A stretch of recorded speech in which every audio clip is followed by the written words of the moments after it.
I'm big enough to admit that I can be a huge wuss at times when it comes to scary shit, but nowhere near as bad as when I was a kid. Horror movies used to paralyze me and leave me with this overwhelming sense of dread for days when I'd watch them. So you can imagine how much more crippling it was for me to play a horror game. I think to this day I've never fully completed a Silent Hill game because of how fucking horrifying that shit is.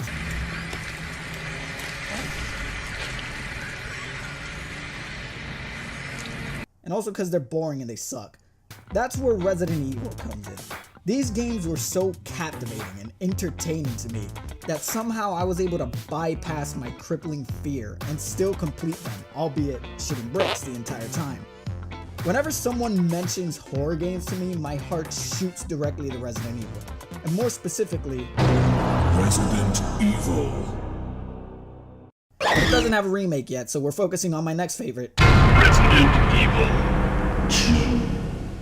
I remember watching the reveal trailer and being hyped as hell. Is that Leon? No te credo! No te credo! Is that Leon?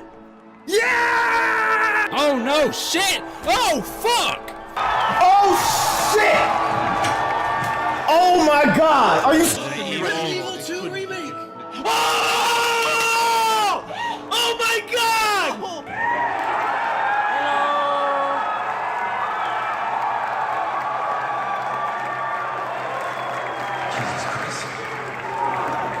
But also thinking, dear fucking Christ, how did they manage to make this even more terrifying than an imprinted memory I gave it as a child? But they did. They really fucking did. And not just that, but mechanically and gameplay wise, they made it even more engaging and compelling in my opinion. From the quality of life updates to the amazing graphics and cinematic sequences, and to the not absolutely fucking cringeworthy garbage dialogue and voice acting, which somehow even as a kid I was like, The guy.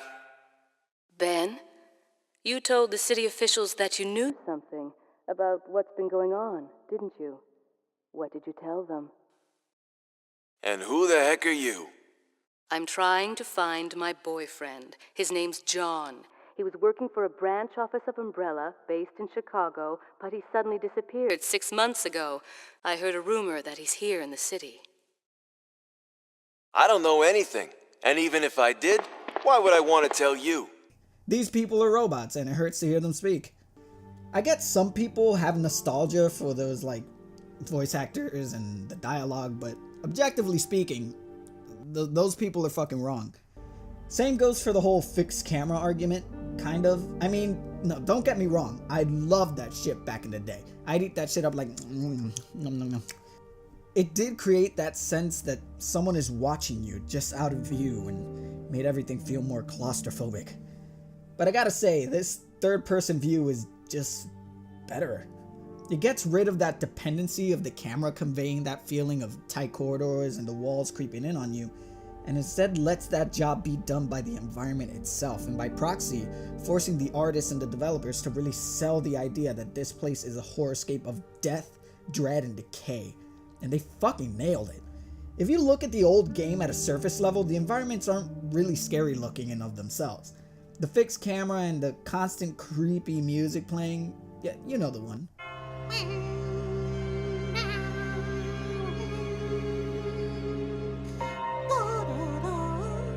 Yeah, that's a banger. Those are the elements that sell it. But in this one, there's no music. Everything is silent, forcing you to be in the horror. Everything is dark and your only light source is this dumb little flashlight and only some lit rooms. But besides that, it's just you and the silence, surrounded by the ever-present threat of death. Jesus! Fuck! What the hell are you doing here? This is Resident Evil 2, not 7.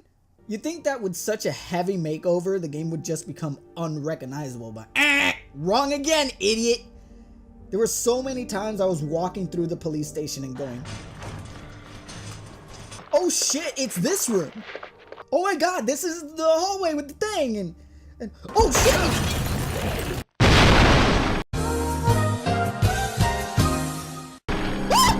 Oh yeah, the things that can kill you. The zombies in this game are actually fucking threatening. Some people complain about the RNG nature of killing the zombies, but I for one love it.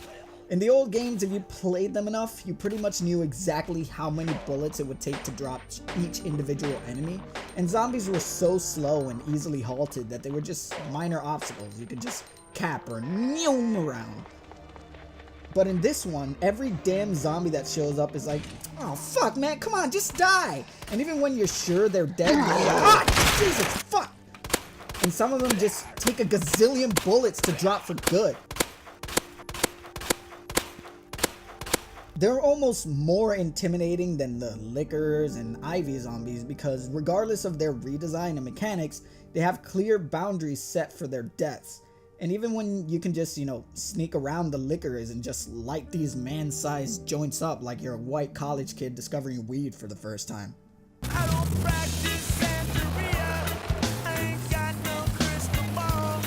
So none of them are as bad as the zombies to me, except the G-adults.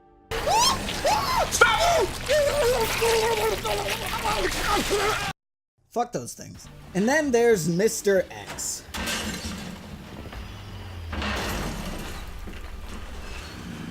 Hey, you want to see my katana collection? This is not okay. This needs to stop now. Let's talk about our favorite waifus.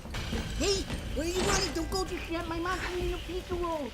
Besides the obvious change of him now appearing in both scenarios instead of exclusively in the B scenarios, this big great bastard is no joke. Oh, gee, Leon, you must be tummy sick.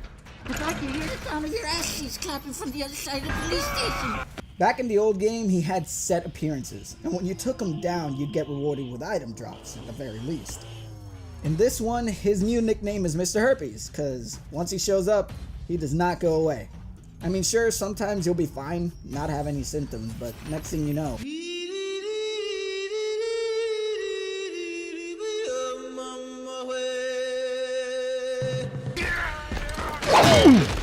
he's back.